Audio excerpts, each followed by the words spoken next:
Bonjour à tous et bienvenue dans Dev Café en ce vendredi. C'est bon, le week-end approche. Donc pour rappel, Dev Café c'est votre émission, allez on va dire maintenant quotidienne parce que initialement c'était quasi quotidienne, mais bon là ça fait 2 semaines où c'est tous les jours, donc bon... Normalement, c'était quasi quotidien. On va voir comment ça continue. Autour du développement mobile, donc l'idée c'est que chaque matin vers 7h, on se retrouve. Et comme vous en avez l'habitude, généralement on regarde ce qui s'est passé il y a quelques années en arrière. Donc aujourd'hui, on est le vendredi 19 août. Qu'est-ce qui s'était passé le 19 août en 2016 ? C'était la sortie du fameux Galaxy Note 7. Et je pense que le nom vous dit quelque chose parce que c'était tout simplement les téléphones qui avaient un tout petit peu tendance à chauffer et puis à exploser. Donc voilà, ça date d'il y a 6 ans exactement. Avec du recul, on peut quand même se rendre compte que Samsung a plutôt bien joué parce qu'ils sont toujours là. Ils vendent toujours des téléphones par million, comme quoi on peut faire des erreurs, mais s'en remettre. Voilà, donc c'était pour la petite actualité dans le rétroviseur. Avant qu'on commence à s'intéresser à l'actualité, 2 petites choses comme d'habitude, pensez bien à vous abonner et à faire un j'aime sur la vidéo parce que ça aide énormément la chaîne et la vidéo aussi à grossir. Aussi, n'hésitez pas à aller voir dans la liste des vidéos de la chaîne parce que en ce moment, certes, chaque matin je publie des vidéos, mais aussi le midi avec des petits tutos et typiquement tout à l'heure à 12h30, il y aura à nouveau une vidéo. Je vous dis pas quoi, comme ça fait un peu de teasing. En tout cas, maintenant, ce que je vous propose, c'est qu'on aille sur les actualités.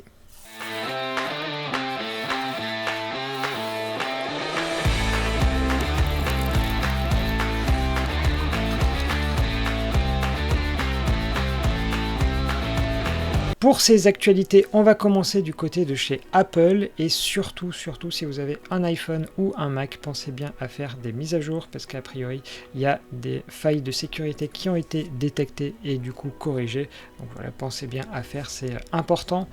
Toujours chez Apple, j'ai trouvé un petit outil qui, je pense, n'est pas nouveau. Alors n'hésitez pas à me dire si vous le connaissiez avant, qui s'appelle AppBox et qui est fait pour iOS. Donc comme vous savez, iOS et le déploiement de versions, d'applications, etc. c'est toujours un peu compliqué. Et en l'occurrence, cette AppBox, ça va utiliser votre Dropbox pour stocker les IPA, donc les applications, pour très facilement ensuite le déployer auprès de vos utilisateurs. Et comme vous pouvez le voir, il y a plein de fonctionnalités intéressantes qui accompagnent le tout, notamment le support de Fastlane, notamment la possibilité de publier vers des canaux que vous choisissez. Bref, ça a l'air super intéressant, en plus c'est gratuit, donc n'hésitez pas à le tester, à me dire ce que vous en pensez. Moi je l'ai juste découvert, donc j'ai pas encore pu tester de mon côté, mais je pensais que c'était intéressant de vous en parler. Alors si vous vous souvenez, la semaine dernière, je crois que c'était vendredi, eh bien on avait découvert que dans les applications du groupe Meta, à savoir donc Facebook, Instagram et Messenger, le navigateur interne qui était utilisé, il y avait du JavaScript qui était injecté. Et donc Felix Krause, qui est la personne qui avait découvert cette information-là, vient de sortir un site qui s'appelle inappbrowser.com et l'idée c'est que cette page, quand vous allez l'ouvrir, ça va regarder si le navigateur dans lequel s'exécute, justement, eh bien, il y a des scripts qui sont ajoutés ou pas. Donc voilà, n'hésitez pas à aller tester ce site-là quand vous avez des applications et que vous n'êtes pas sûr du contenu. Et donc notre fameux Felix Krause, qu'est-ce qu'il a fait ? Eh bien il a retesté sur plein d'autres applications. Et donc vous voyez ici Instagram, Facebook et Messenger, c'est OK. Amazon, Snapchat, Robinhood, dans l'ensemble c'est OK. Par contre, carton rouge, et là vous voyez que c'est pire que Meta. Alors on va regarder en quoi. Chez TikTok, donc quand vous allez cliquer sur des liens, là aussi il y a un navigateur interne qui est utilisé et du coup du contenu est injecté, donc du JavaScript est injecté. Qu'est-ce qu'il fait ? Il y a tout simplement un keylogger, donc à chaque fois que vous écrivez quelque chose, eh bien c'est sauvegardé, donc que ce soit des mots de passe, des cartes de crédit, etc., c'est sauvegardé. Et ensuite, pour chaque événement, donc quand vous allez cliquer sur l'écran, sur des boutons, sur des liens, sur des images, pareil, ça va être sauvegardé et en plus, il y a des fonctionnalités en JavaScript pour avoir un peu plus d'informations sur quel élément a été cliqué. Donc, pas bravo TikTok parce que là, on fait même un tout petit peu pire que Facebook, Messenger et toutes ces choses-là. Pourquoi ? parce que contrairement à Messenger et tout ça, Messenger, en fait, on a la possibilité d'ouvrir le navigateur. Donc on a un plan B, d'une certaine manière. Mais chez TikTok, le navigateur interne, on ne peut pas en sortir. Donc c'est, pour la faire simple, soit vous prenez un navigateur dans lequel on vous espionne, soit il n'y a rien d'autre. Là-dessus, quand même un truc que je trouve un tout petit peu mieux, c'est que le problème de la semaine dernière, c'est que cette information avait été très peu reprise. Mais là, ça a l'air d'être un peu mieux, notamment Forbes qui a repris l'information. Donc vous voyez, c'est le journaliste que vous voyez ici. Et qu'est-ce qu'il a fait? Il a donc demandé à TikTok pourquoi est-ce qu'il y avait ces informations-là qui étaient récupérées. Et pour le coup, la société a répondu en disant ce que vous voyez ici, que tout simplement cela venait d'un SDK tiers, bon pourquoi pas, et que en fait absolument ils ne les utilisaient pas du tout ces données et que c'était uniquement pour faire du debug.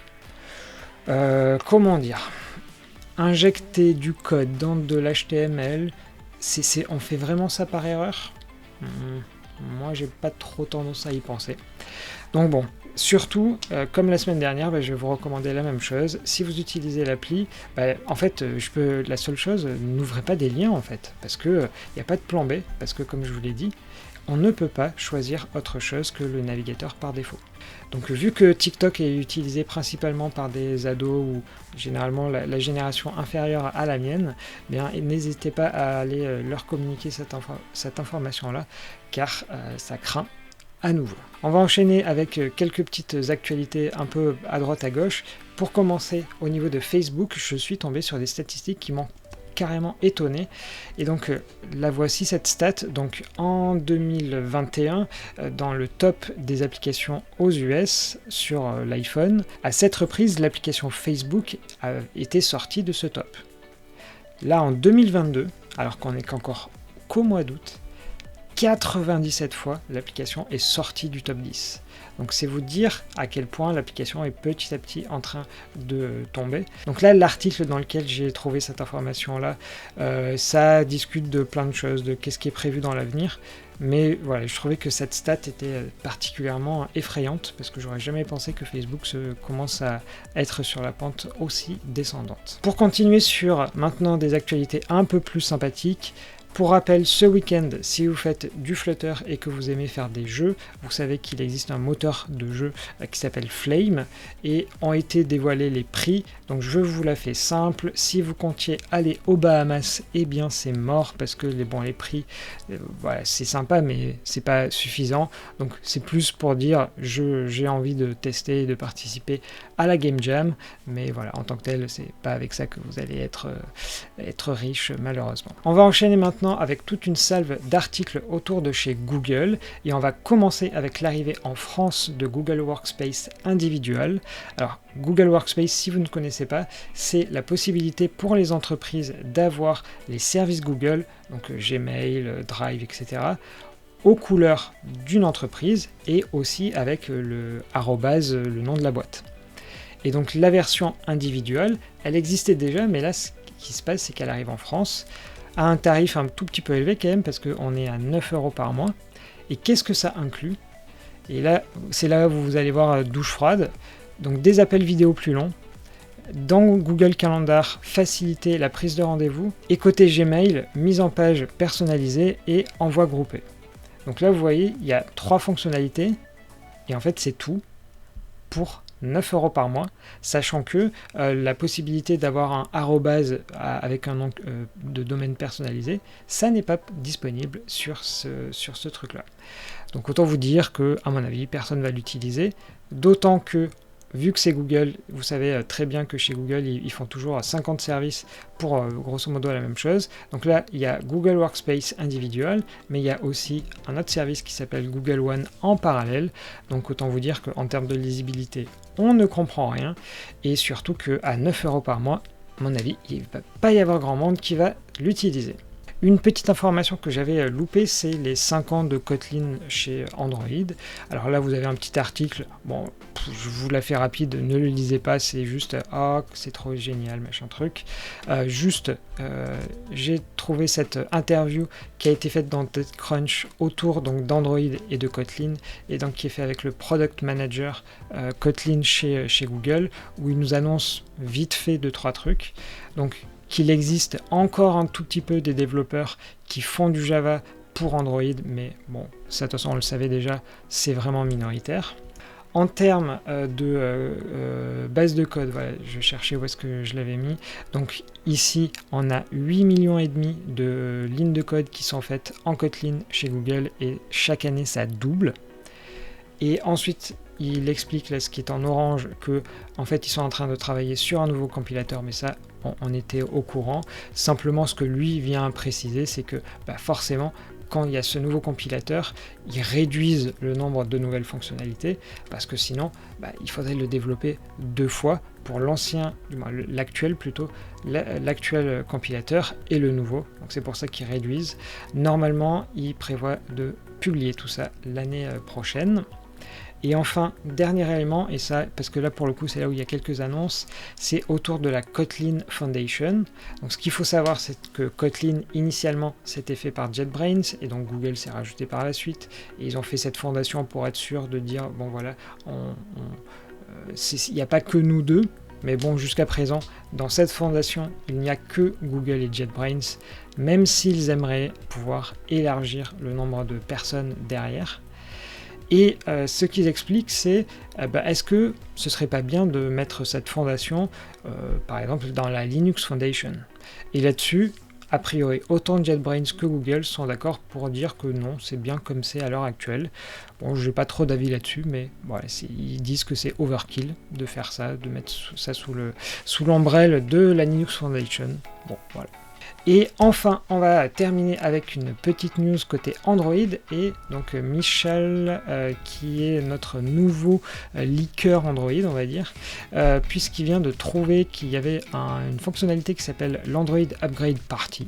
Alors bon, qu'est-ce que c'est que ce truc-là?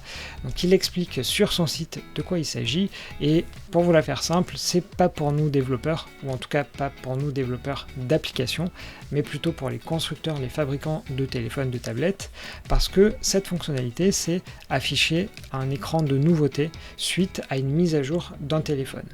Donc en gros, ça vous permet de créer un tutoriel qui explique, voilà, dans cette nouvelle version, il y a eu telle ou telle chose.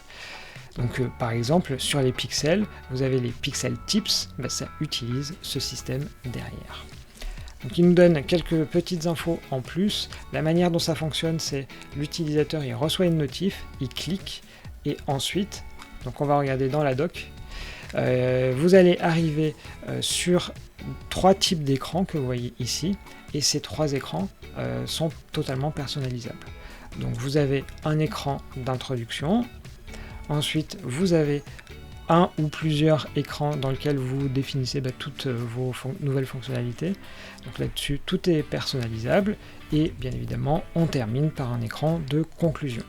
Si toutefois ça vous intéresse d'utiliser ce service, mais sachant qu'en fait, il n'y a vraiment que les constructeurs qui peuvent l'utiliser, donc a priori vous n'allez pas le faire, mais au cas où, sachez que voilà, ici dans le document que je vous partagerai dans les commentaires, dans la description plutôt de cette vidéo, bien voilà, vous avez toutes les dépendances, toutes ces choses là. Donc voilà, si ça vous en avez envie, vous aurez toutes ces infos là. Et voilà, on va s'arrêter là pour aujourd'hui. Donc finalement plutôt pas mal de petites actualités. Donc j'espère que tout ça vous plaît en général. Bon, bien évidemment, l'info sur TikTok ne vous plaît pas, mais au cas où. En tout cas, moi de mon côté, ce que je vois, c'est que énormément de commentaires sont super positifs sur cette émission. Donc vraiment, je voulais prendre là le temps pour vous remercier tous, parce que ça fait vraiment chaud au cœur. Surtout, n'hésitez pas à me faire des suggestions d'amélioration si vous trouvez que aborder d'autres sujets sur la forme, sur le fond.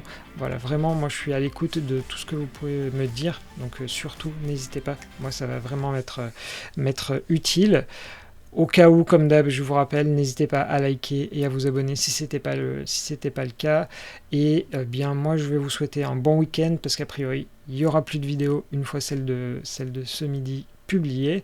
Donc, je vous souhaite tout simplement un bon week-end, éventuellement des vacances si c'est le cas. Et du coup, je vous dis à lundi et à bientôt.